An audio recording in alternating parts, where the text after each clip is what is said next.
Well, the economy is finally catching up with Tennessee as the state is short more than $250 million of its tax projections. So what does that mean? Well, there could be some sort of cuts coming down the road. State Capitol reporter Chris O'Brien gives us a look at which programs could be vulnerable.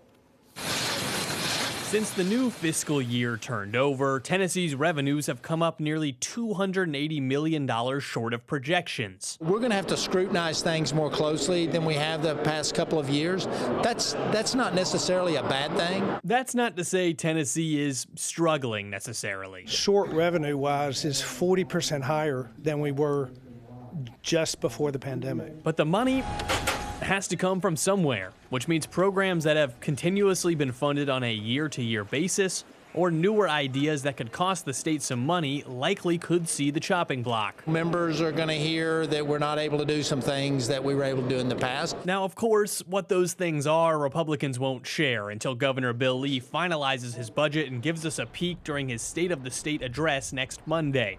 At the same time, Lee is pushing his plan to give public tax dollars to families who send their students to private schools, a notion Democrats and even some Republicans are nervous about financially. Knoxville Republican Senator Richard Briggs estimated the cost would be at least $800 million if it only accounted for students already in private schools, before any student in public school even takes one. Are we opening a Pandora's box that we really don't know where this thing is going to go? Though when I asked about the fiscal responsibility of such a move, Lee said the state would not spend money it did not have. If there's anything worth investing in, it's our children's education. There's currently no bill language out around the Education Voucher Scholarship Program.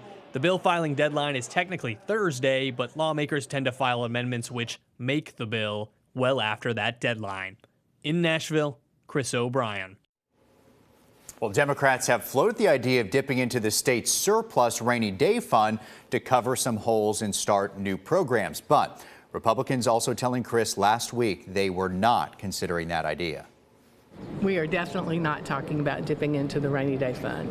As the leader has said, we are in a good financial position because of the way that we have managed the monies in previous years.